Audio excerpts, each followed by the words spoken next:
Hello, reader. Have you ever had that strange feeling? The one where your skin tingles and the hairs on your arms stand up? It's the feeling that someone is watching you. You look around, but you see nothing. Still, the feeling stays. It's like a shadow that you can't see, but you can feel it right behind you. That's how my story begins. It started as a small, quiet feeling, a little shiver down my back. I would be walking home from work or just watching TV, and suddenly I would feel it. Eyes on me. I tried to ignore it, telling myself I was just tired. But the feeling didn't go away.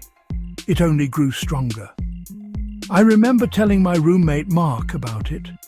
We were sitting in our small living room, the city lights twinkling outside our window. "Mark," I said, my voice barely a whisper, "I feel like someone is watching me." He laughed a little, thinking I was joking. He told me I was watching too many scary movies. He said I just needed more sleep. I wanted to believe him. I really did. I tried to laugh with him and forget about it. But deep down, I knew this was different.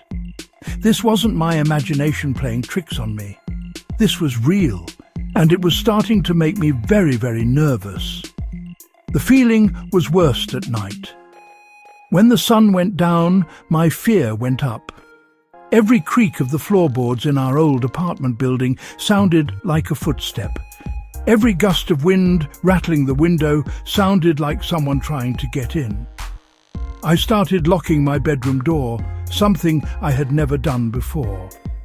I would lie in bed, my heart pounding in my chest, listening to every sound. The feeling of being watched was like a heavy blanket, making it hard to breathe. It followed me into my dreams, filling them with dark shadows and faceless figures that were always just out of sight. My apartment, once my safe place, started to feel like a trap. I would peek through the blinds, my eyes searching the dark street below for any sign of someone watching. Of course, I never saw anyone.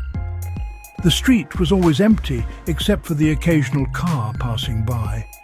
But the feeling persisted, a cold knot in my stomach that wouldn't go away. I started to think I was going crazy. Was my mind making it all up? Or was there really someone out there, hidden in the darkness, with their eyes fixed on me?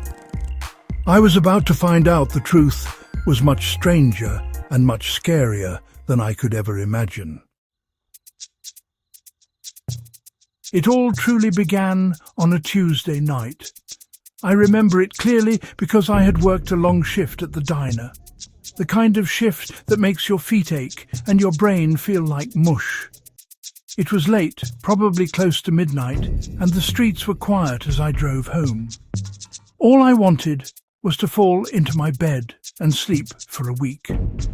My old car rumbled along the empty road, its headlights cutting through the darkness. The city was asleep, and I felt like the only person awake in the entire world. The air was cold, and a light fog was starting to roll in, making everything look spooky and mysterious. That's when I saw it for the first time. In my rear-view mirror, a pair of headlights appeared. At first, I didn't think anything of it. It was just another car. But it stayed behind me, keeping the same distance no matter how fast or slow I went. Then it got closer, and I could see the shape of the car. It was a police cruiser, an old-fashioned one, the kind you see in movies from a long time ago. Its boxy shape was dark and imposing. I felt a small wave of relief. A police car. I was safe.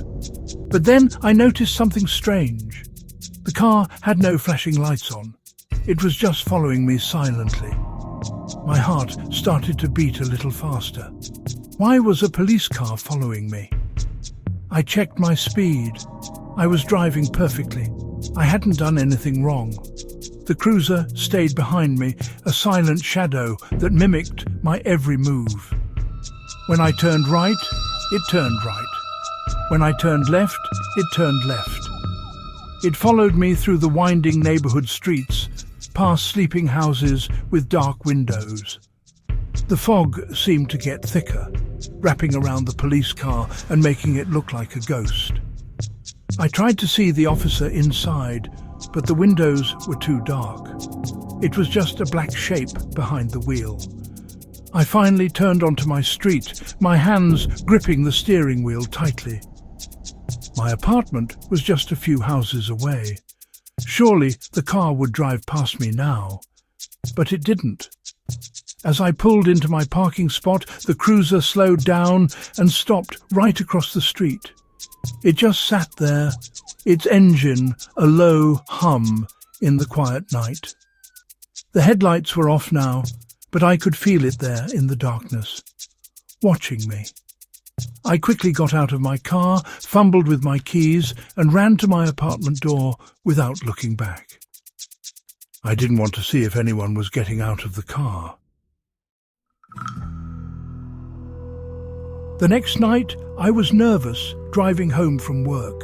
I kept checking my rearview mirror, my eyes darting back and forth between the road ahead and the darkness behind me.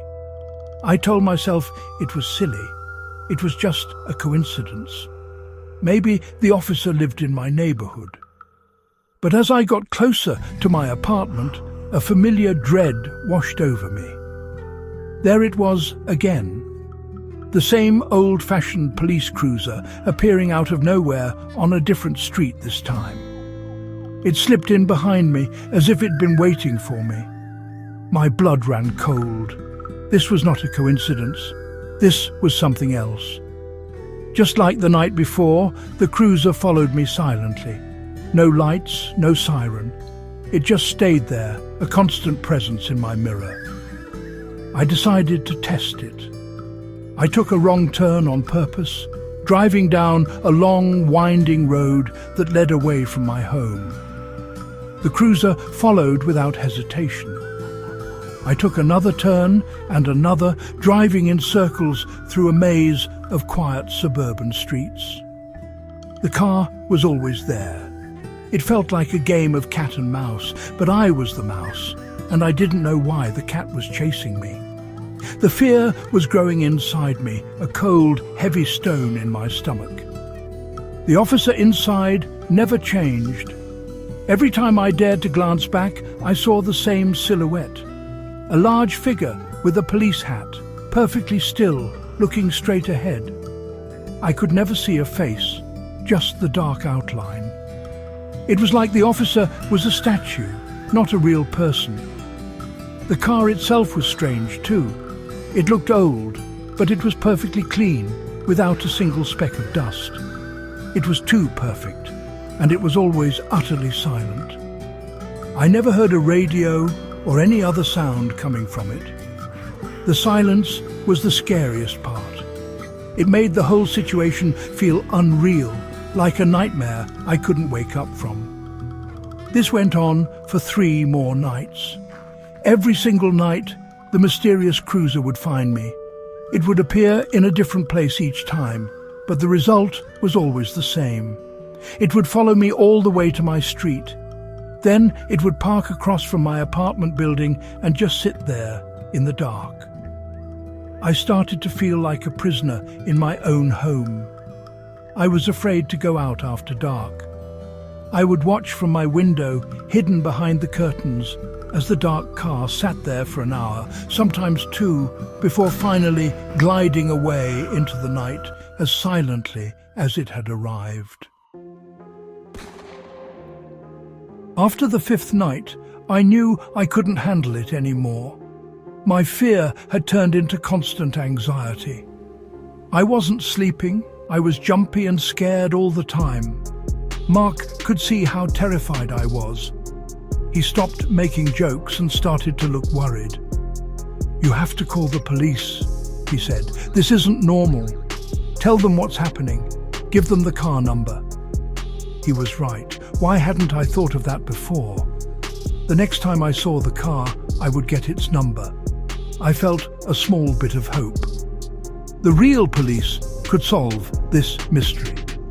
They could tell me who this person was and why they were tormenting me. That night, my hands were shaking as I drove home. I was scared, but I was also determined. As expected, the dark cruiser appeared behind me on the main road. This time, I was ready. I slowed down, letting it get closer. My heart pounded against my ribs. I squinted, trying to read the numbers on the vehicle. There, on the trunk, I saw it. The number was simple, 001. That was it, just 001.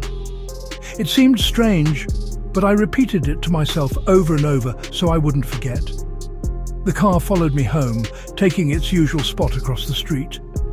I ran inside, my mind racing. I grabbed my phone, my fingers trembling as I dialed 911. When the operator answered, I explained everything in a rushed, panicked voice. I told her about the old-fashioned police car that followed me home every night. I described the silent officer and the strange way the car would just sit outside my building. I told her it was parked there right now. "Can you give me the unit number of the vehicle, sir?" the operator asked in a calm, professional voice. "Yes," I said, feeling a surge of relief. "The number is 001. I waited, expecting her to tell me that an officer was on their way, but there was a long pause on the other end of the line.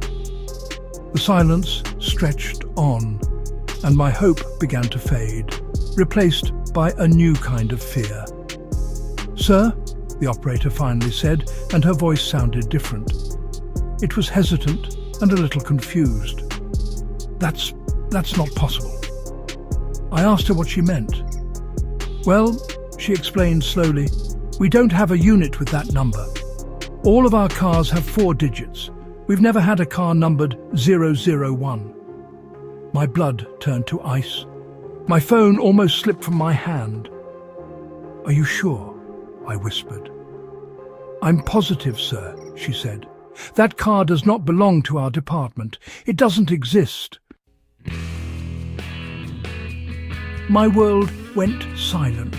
The operator's words echoed in my head. That car does not exist. If it wasn't a real police car, then what was it? Who was the person inside? The questions swirled in my mind, each one scarier than the last. The operator sent a real police car to check my street, but by the time it arrived, the mysterious cruiser was gone. The officers looked at me like I was crazy. They found no evidence that any car had been parked there. They told me to call again if I saw it. I knew they didn't believe me. I felt completely alone, trapped in a horror story that no one else could see. The next night, I was just too scared to drive home alone. I asked Mark to pick me up from work. I thought that maybe if I wasn't alone, the car wouldn't appear. I was wrong. As we drove down my street, we both saw it. The dark cruiser was already there, parked in its usual spot across from my building. It was just sitting there, waiting for me. Mark slammed on the brakes. "Is that it?" he whispered, his eyes wide with fear. I could only nod, my throat too tight to speak. Seeing it with my own eyes was one thing, but seeing the fear on my friend's face made it 100 times more real.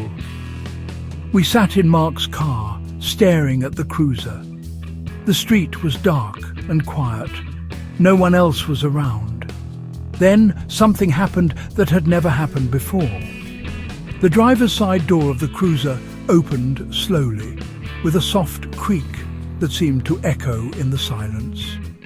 My heart stopped. I couldn't breathe. This was it. The silent officer was finally getting out.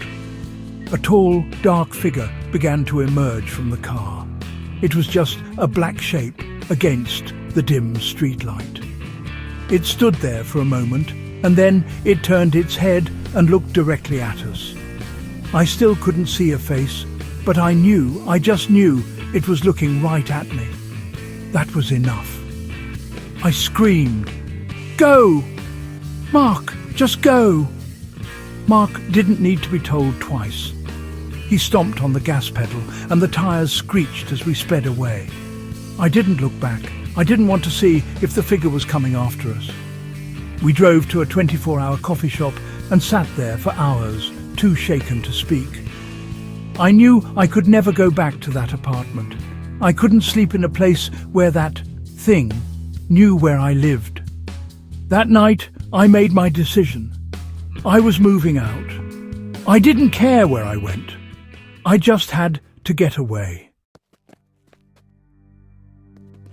The very next day, I packed a bag with only my most important things. I told my landlord I had a family emergency and had to leave immediately. I didn't care about losing my deposit. All I cared about was my safety. Mark helped me move my stuff into a storage unit. I never went back to that apartment at night again. I slept on Mark's couch for a week before I found a new place on the other side of the city. I never saw the mysterious cruiser again. It was as if it had vanished into thin air, just as it had appeared. The mystery was never solved. I never found out who or what was in that car. Even though it's been years, the memory of those terrifying nights has never left me. It's a scar on my mind that I carry with me everywhere I go. Sometimes, when I'm telling the story, I wonder if it really happened. It feels so much like a bad dream. But then I remember the cold fear, the silent officer, and the operator's voice telling me the car didn't exist. And I remember the look on Mark's face when he saw it too. It was real, and that's the most terrifying part. Some things in this world just can't be explained. To this day, I hate driving at night. My eyes are constantly glued to my rearview mirror. Every pair of headlights that appears behind me makes my heart jump. I always expect to see the boxy shape of that old cruiser, a silent shadow coming to find me again. I have to take deep breaths and tell myself that I am safe now, that it's just a normal car. But the fear is always there, lurking in the back of my mind. It's a constant reminder of the week when I was followed by a ghost, a mystery that came out of the darkness and then disappeared back into it.